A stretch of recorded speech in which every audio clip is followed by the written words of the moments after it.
రంజన్ చూపిస్తున్న ఉంగరాన్ని చూడగానే ఉలిక్కిపడ్డాను. చెప్పేది వినకుండా వాడి చేతిలోని ఉంగరాన్ని చటుక్కున లాక్కున్నాను. నా చర్యకి వాడు షాక్ అయిపోయి నావైపే వెర్రిగా చూస్తూ ఉండిపోయాడు. దూరం నుంచే ఆ బంగారు ఉంగరం మీద చెక్కి ఉన్న ఏ అనే ఇంగ్లీషు అక్షరాన్ని గుర్తుపట్టాను. అది నాకు బాగా పరిచయమైన ఉంగరం. 100 ఉంగరాల్లో ఉన్నా దాన్ని గుర్తుపట్టగలను. ఎందుకంటే అది నా అమేయ ది. ఆ ఉంగరాన్ని చూసిన వెంటనే ప్రారంభమైన నా అలజడి దాని స్పర్శతో తారస్థాయికి చేరినట్లయింది. దాంతో ఏదో తెలియని ఉద్వేగం నన్ను ఆవరించింది. అందమైన అమేయ రూపం నా కళ్లముందు కదలాడింది. గతం గుర్తుకు వచ్చి మనసు బాధతో మూలిగింది. నాలో హఠాత్తుగా వచ్చిన ఈ మార్పు నాకే ఆశ్చర్యాన్ని కలిగించింది. ఇంతవరకు రాతి మనిషి లా బతుకుతున్న నాలో ఈ సున్నితమైన భావావేశమేమిటో నాకే అర్థం కాకుండా ఉంది. నా ఎదురుగా నిలబడి ఉన్న రంజన్, గోవిందు, శివల పరిస్థితి చెప్పనక్కరలేదు. వాళ్ళు ముగ్గురూ కళ్ళప్పగించి చూస్తున్నారు. నన్నెప్పుడూ అలా చూడలేదు వాళ్ళు. అందుకే మాటా పలుకూ లేక బొమ్మల్లా నిలబడిపోయారు. ఈ ఉంగరం ఎక్కడ దొరికిందిరా అని అడుగుతున్న నా స్వరంలో ఆతృత స్పష్టంగా తెలుస్తోంది. అన్నా, అది అంటూ నిదానంగా చెప్పబోతుంటే నాకు ఒళ్ళు మండింది. త్వరగా చెప్పకుండా నానుస్తావేంట్రా వెధవ అని గదమాయించాను. అదే అన్నా, ఎవడికో డబ్బు అవసరమై తాకట్టు పెట్టి 10,000 పట్టుకెళ్ళాడు అని గబగబా చెప్పాడు. ఎక్కడున్నాడు వాడు? వెంటనే పిలుచుకురా అన్నాను. వాడెక్కడ దొరుకుతాడన్నా? వాడు వెళ్ళిపోయి 2 గంటలయింది అన్నాడు భయంగా చూస్తూ. మరి ఇంత లేటుగా తగలడ్డావేమిట్రా? ఎక్కడ చచ్చావి ఇప్పటిదాకా? అంటూ అరిచాను అసహనంగా. ఇంత అర్జెంట్ వ్యవహారం అనుకోలేదు.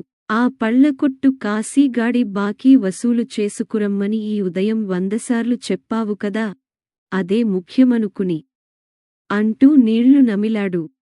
ఆ మాట నిజమే కదా అనుకుంటూ శాంతించాను. ఇంతకూ వాడలా ఉన్నాడు? ఇదివరలో ఎప్పుడైనా చూశావా? పాత కస్టమరా? అంటూ ప్రశ్నలు కురిపించాను.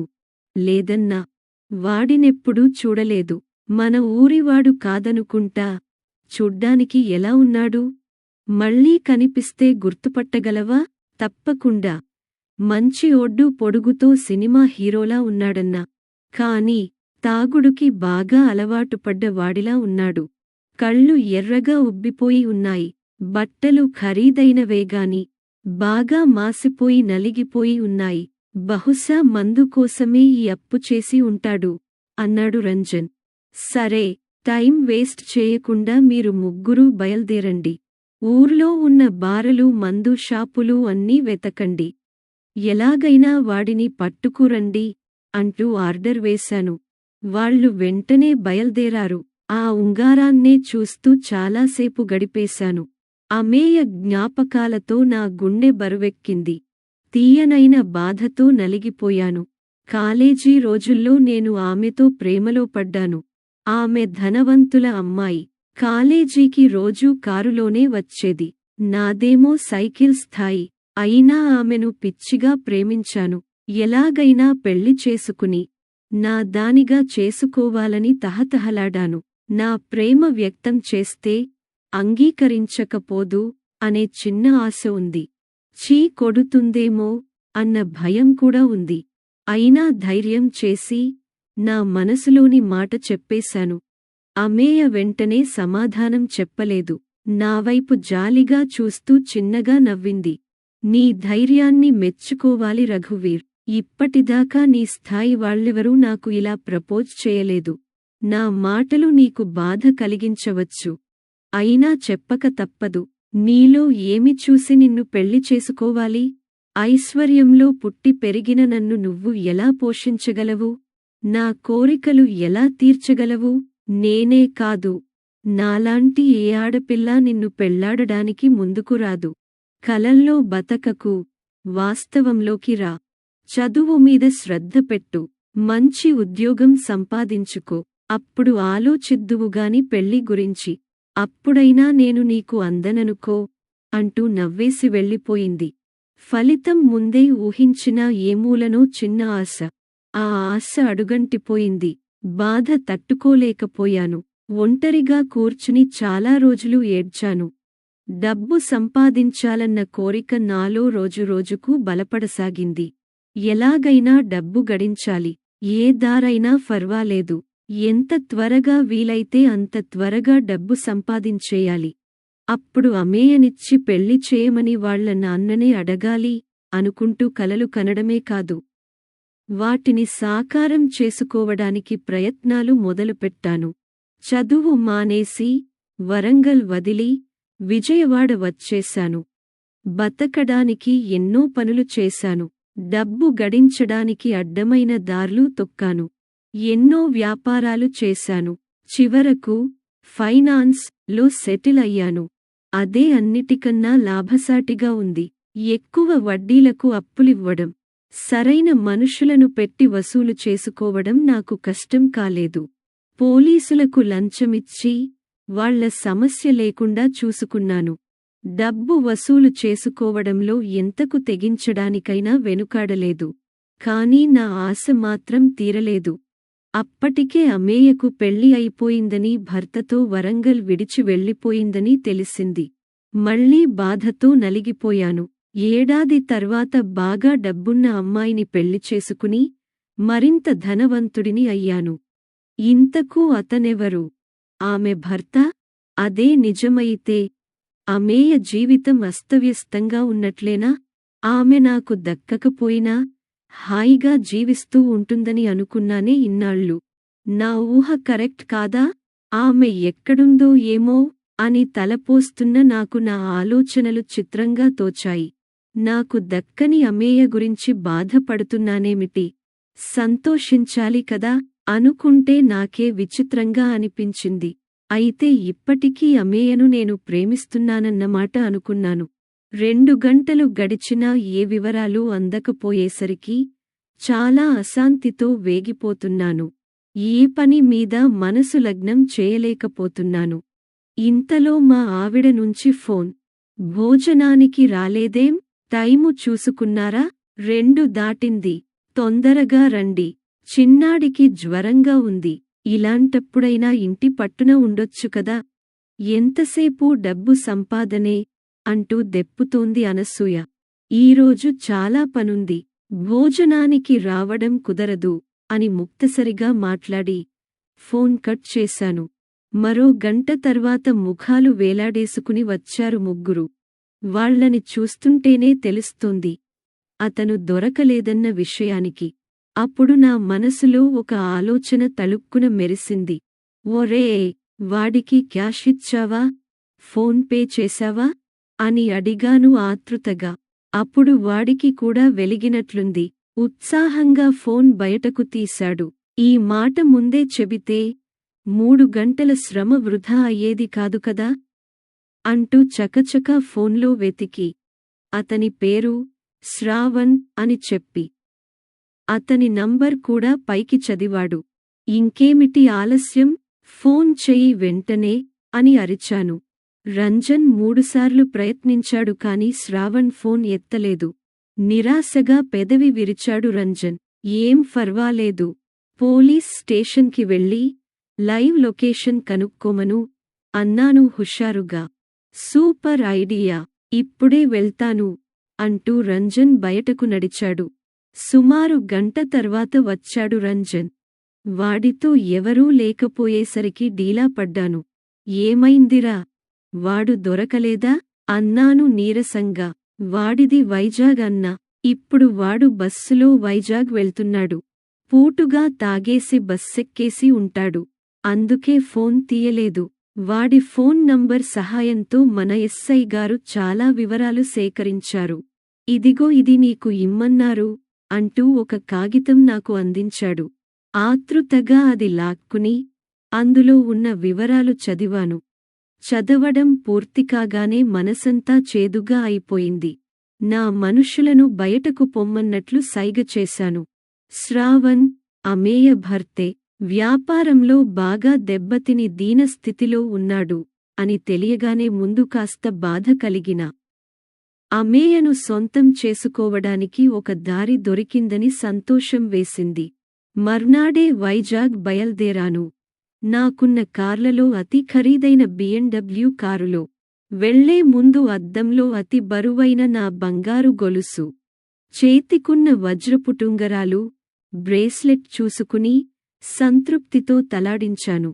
కారు అమేయ ఇంటి ముందు ఆగింది. 3 వరుస గదులున్న సాధారణమైన చిన్న ఇల్లది. లోపలికి అడుగుపెట్టిన నన్ను గుర్తుపట్టలేదు అమేయ. నా పేరు వివరాలు చెప్పాక ఆమె ముఖంలో వెలుగు కనిపించింది. అటూ ఇటూ చూసి, పిల్లలు కనబడరేం? ఈ రోజు ఆదివారం కదా, ఇంట్లో ఉండాలే అన్నాను. నేను తీసుకొచ్చిన బిస్కట్ ప్యాకెట్లు చాక్లెట్లు టేబుల్ మీద పెడుతూ. వాటి అవసరం లేదు, మా ఇంట్లో పిల్లలు లేరు అనగానే, అబ్బో, ఇదొక శుభవార్త అనుకుని ఆనందపడ్డాను లోలోపలే. అది సరే, చాలా గొప్పవాడివి అయిపోయావే, ఇంతకూ ఏం వ్యాపారం చేస్తున్నావేమిటి? అంది నా ఒంటిమీద ఉన్న బంగారాన్ని పట్టి పట్టి చూస్తూ. గర్వంగా నవ్వాను. కుర్చీలో కూర్చుంటూ, చాలా వ్యాపారాలు చేశాను. చివరకు ఫైనాన్స్లో సెటిల్ అయ్యాను. అది బాగా కలిసొచ్చింది అన్నాను నవ్వుతూ. అవును, ఇప్పుడు ఆ వ్యాపారమే బాగుంది. ఇక్కడ కూడా ఎందుకూ పనికిరాని వాళ్లు చాలామంది కోట్లకు పడగెత్తారు అంటున్న అమేయ మామూలుగా అందో, నాకు చురక తగిలించాలని అందో అర్థం కాక కాస్త ఇబ్బందిపడ్డాను. అది గ్రహించినట్లుంది. అయ్యో, నిన్ను ఉద్దేశించి అనలేదు అంది. ఆ మాట నేను నమ్మలేదు. కావాలనే అందన్న మాట అనుకున్నాను కసిగా. ప్రతీకారం తీర్చుకోవడానికి నేను కూడా ఒక మాట విసిరాను. ఏరీ, మీ ఆయనగారు కనబడరేం? అన్నాను నాంది పలుకుతూ. పని మీద బయటకు వెళ్లారు అంది. ఏ పని మీద? మందు పని మీద? కిసుక్కున నవ్వాను. ఆమె ముఖం మాడిపోయింది. అయినా చురుకుగా సమాధానం చెప్పింది. అవును, ఆ పని మీదే అంది సిగ్గుపడకుండా, సంకోచించకుండా. అటువంటి సమాధానం ఊహించని నేను ఉక్కిరిబిక్కిరి అయ్యాను. అయినా వెంటనే తేరుకుని, నాకు అన్ని విషయాలూ తెలుసు, నా దగ్గర ఏమీ దాచవద్దు అంటుండగా అడ్డుతగిలి, ఏదో చెప్పబోతూ మాట మార్చింది. సరే, నువ్వే చెప్పు, నేను అడ్డుపడను. నాతో ఏదో చెప్పాలనేగా ఇల్లు వెతుక్కుంటూ వచ్చావు అంది.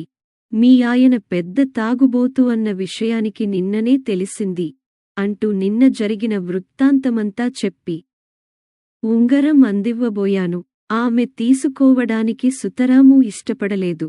అబ్బో, ఆత్మాభిమానం అనుకున్నాను మనసులో. ఏదో చెప్పాలని తాపత్రయపడుతున్నావు.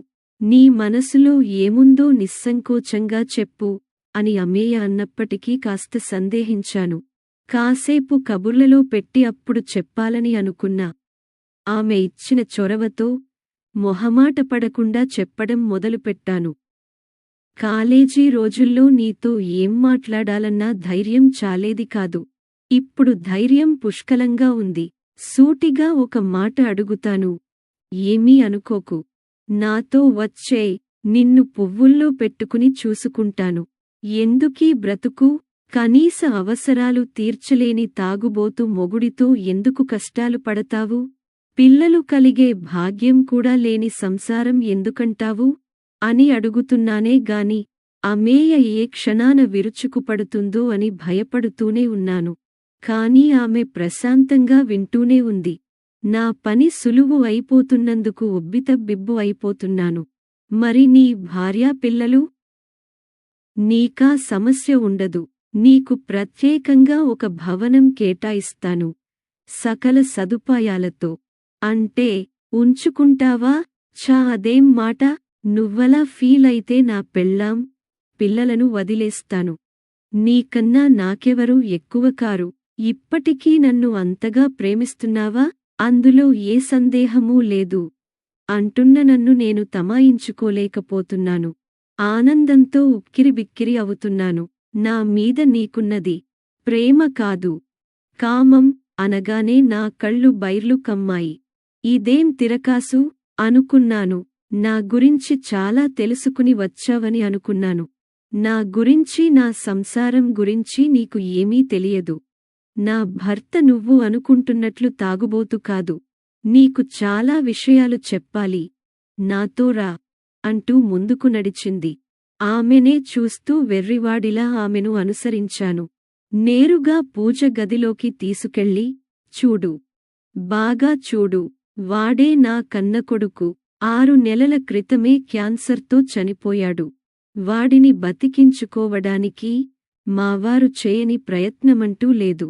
ఉన్న ఆస్తంతా వాడి కోసమే కరిగిపోయింది. వాడినెలాగైనా బతికించుకోవాలి అన్న ధ్యాసలో పడి వ్యాపారాన్ని నిర్లక్ష్యం చేశారు. దాంతో మా పరిస్థితి దారుణంగా మారింది. బాగా బతికిన రోజుల్లో స్నేహితులను నమ్మి 30 లక్షలకు పైనే వాళ్లకు సాయం చేశారు. మా పరిస్థితి ఇంత విషమంగా ఉన్నా వాళ్ళు ఆ బాకీలు తీర్చడం లేదు. ఆ పని మీదే నిన్న విజయవాడ వచ్చారు. కళ్ళు ఎర్రగా ఉబ్బి ఉండటంతో పక్కా తాగుబోతు అని మీ వాళ్ళు సర్టిఫికేట్ ఇచ్చారని చెప్పావు కదా. మా మామగారు వారం రోజులుగా హాస్పిటల్లో ఉన్నారు. రాత్రి పగలు ఆయన్ని కనిపెట్టుకుంటూ జన్మనిచ్చిన తండ్రి గురించి నిద్రాహారాలు లేకుండా తపిస్తూ ఉండే ఆయన మీ వాళ్లకు తాగుబోతులా కనిపించాడన్నమాట. వైజాగ్లో ఉన్న మిత్రులు మళ్లీ దగా చేసేసరికి ఏం చేయాలో తెలియక హాస్పిటల్ ఖర్చుల కోసం ఆయన ఉంగరాన్ని తాకట్టు పెట్టారు. నువ్వు వచ్చే ముందే హాస్పిటల్ నుంచి వచ్చారు. మందులేవో కావాలంటే ఆ పనిమీదే బయటకు వెళ్లారు. అందుకే మందు పని మీద మీ ఆయన బయటకెళ్లారా అని నువ్వు వెటకారం చేసినప్పుడు అవునన్నట్లు సమాధానం చెప్పాను కావాలనే అంటూ వత్తి పలుకుతుంటే ఆమె మాటల్లో శ్లేష నాకు అర్థమై తలదించుకున్నాను. ఒక విధంగా ఆయన ఇక్కడ లేకపోవడమే మంచిదయింది. దయచేసి మావారు తిరిగిరాకముందే ఇక్కడినుంచి బయల్దేరు. ఇకనైనా మనిషిలా బతుకు అంటూ వీధివైపు చేయి చూపిస్తున్న అమేయ ముఖం చూడలేక సిగ్గుతో తల దించుకుని బయటకు నడిచాను. చేతిలో స్మార్ట్ ఫోన్ ఉంది కదా. అమేయ అంటే అర్థం ఏమిటో ఒకసారి గూగుల్లో చూడు అంటున్న ఆమె మాటలు నాకు స్పష్టంగా వినిపిస్తున్నాయి. యాంత్రికంగా కార్లో కూర్చున్నానేగాని చాలాసేపటి వరకు ఆ షాక్లోంచి తేరుకోలేకపోయాను. ఆ తర్వాత అమేయ అంటే ఏమిటో తెలుసుకోవడానికి ప్రయత్నం చేశాను. అమేయ అంటే హద్దులు లేనిది అని అర్థం. గుడ్డిగా ఆమెను అందుకోవడానికి ప్రయత్నించాను. నాకన్నా మూర్ఖుడు ఎవడైనా ఉంటాడా అనుకుంటూ నన్ను నేను తిట్టుకున్నాను. ఏడాది తర్వాత అమేయ జీవితం గాడిలో పడింది. శ్రావణ్ బాకీలన్నీ తిరిగి వచ్చేశాయి. వ్యాపారం పుంజుకుంది. వాళ్ల స్థాయిలో చాలా మార్పు వచ్చింది. వాళ్ళిద్దరూ ఇప్పుడు చాలా ఆనందంగా ఉన్నారు. దానికి కారణం నేనేనని వాళ్లకి ఎప్పటికీ తెలియకుండా జాగ్రత్తపడ్డాను. శ్రావణ్కి బాకీ ఉన్నవారంతా మా ఊళ్ళోనే ఉన్నారు కాబట్టి నా పలుకుబడి ఉపయోగించి వాళ్లను బెదిరించేసరికి తొందరగానే దార్లోకి వచ్చారు. నా తప్పును దిద్దుకునే అవకాశం ఆ భగవంతుడు నాకు ఇచ్చినందుకు ఆనందపడ్డాను. ఈ కథ మీకు నచ్చినట్లయితే లైక్ చేయండి, కామెంట్స్ పెట్టండి. ఇంకా మీ బంధుమిత్రులకి షేర్ చేయండి. ఛానల్‌ని మొదటిసారిగా చూస్తున్నవారు సబ్స్క్రైబ్ చేసుకుని, గంట పైన నొక్కి ఆల్ ఆప్షన్ సెలెక్ట్ చేసుకొని మమ్మల్ని ప్రోత్సహించండి.